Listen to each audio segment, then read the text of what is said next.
Let's discuss about the most important test in fertility management, which is called as tubal testing in the lay language and fallopian tube testing in the medical world. Now, what is tubal testing? Tubal testing is nothing but a test which helps us know if the tubes are open or blocked. Now, in fertility management in women, we all know that there's a uterus, there are 2 ovaries and 2 tubes or fallopian tubes. These are the structures that help in getting an egg into the uterus. Now, sometimes it so happens either because of past infections or because of any congenital defects, the tubes also can be abnormal. They might not be properly functional or structurally abnormal, or they might be blocked. Now, checking for tubal function is done by a couple of tests for fertility management. Especially this test is indicated only in infertility. So if a couple fails to achieve a conception within 1 year of unprotected sexual activity, tubal testing is something that we all fertility specialists would recommend to see if they are open or not. Now, what is this test? It's a test to know if the tubes are open. But what do I mean by open? How do we check? There are a couple of tests that can help us achieve this outcome. Basically, one is Sonosalpingogram. Now, Sonosalpingogram is an ultrasound-based test. What happens here is we put in fluid and see if it is flowing out through both the tubes easily, and this is tracked on an ultrasound. There is an X-ray based test which is called as HSG or hysterosalpingogram. Now here what we do is a radio opaque dye is infiltrated or pushed inside the uterine cavity. So as it goes through the uterus, it also goes through the tube and flows out into the peritoneal cavity or the abdomen of the lady.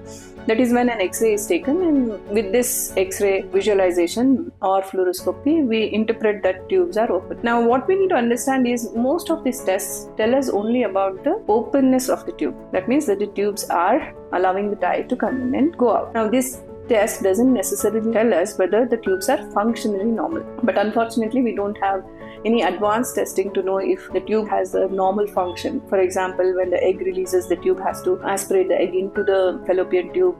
The lining of the tube has to have microvilli within it, which will help in movement of the egg or the sperm and help the movement of the embryo back into the uterus. Now, we don't have such advanced tests to know the absolute functional aspect of the tubes, but however, at present we work with what is called as patency. That means if there is no major blocks or if the tube isn't allowing the fluid to go out, then we interpret that the tubes are blocked.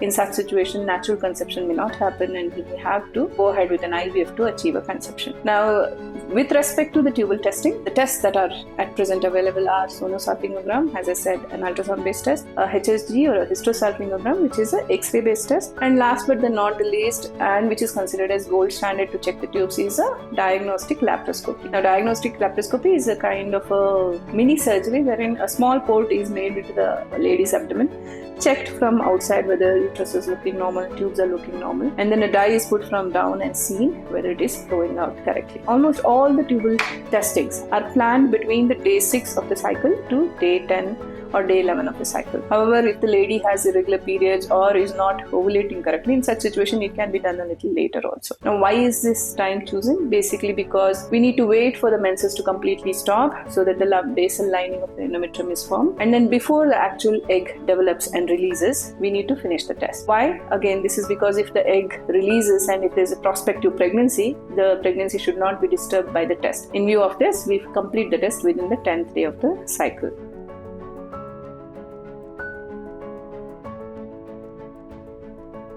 Now, what does an SSG entail? SSG, of course, as I told, indication would be infertility, whether it could be primary infertility, it could be secondary infertility, or any forms of fertility issues. Tubal testing is planned, and it's usually done, as mentioned, from day 6 to day 10 of the cycle. And now, whether anesthesia is needed, now this is a personal choice which the patient can decide to, depending on the pain threshold of the person. Either it can be done as an outpatient daycare procedure without anesthesia or with anesthesia. Either situation, patient may have to spend about 3 to 4 hours time at the hospital for the test to be done. What's done here is speculum or metal retractor is put inside the vagina, the cervix is visualized, a small catheter, a plastic catheter, is passed into the uterine cavity, the bulb is inflated so that it fits in snugly inside the uterus, and then the fluid is injected. Now, while the fluid is being injected, we also put a probe into the vagina to check how the fluid fills up the uterus, fills up the tube and flows out through the tube. What are the findings or the results that may come out of a Sonosalpingogram? First thing is, it will let us know if the tubes are open. There are times when it can also help us know that one tube is open, the other tube is not. Other thing that we may know or that we may diagnose with the SSG is the uterine cavity. Now, once the tubal assessment is done as to whether they are open or not, the bulb is deflated and the saline is pushed to inside the uterus.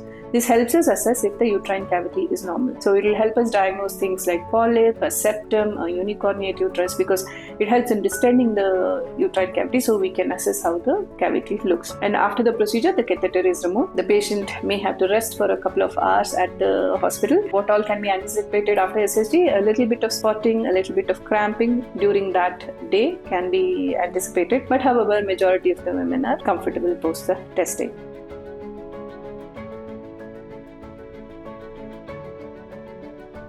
What are the complications of SSG? Now, usually the procedure is very safe when done correctly in proper hygienic places and by well-skilled doctors. But however, there are situations wherein there can be infections.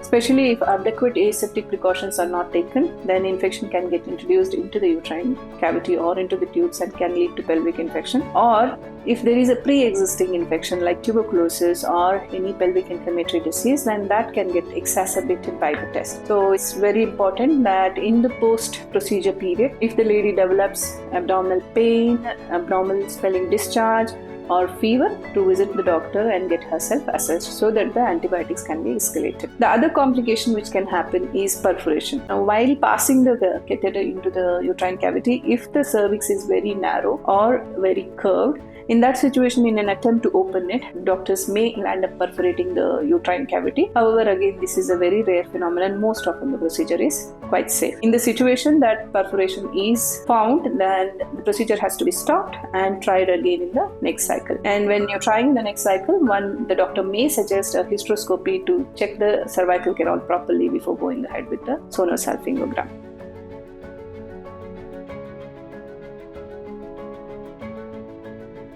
The advantages of Sonosalpingogram over a HSG or a diagnostic visual laparoscopy is the fact that it is minimally invasive. It's ultrasound-based, so there is no exposure to radiation, and it's quick, accurate, and gives adequate information with respect to not only tubal patency but also with respect to the uterine cavity. The recovery of the patient is also quite fast.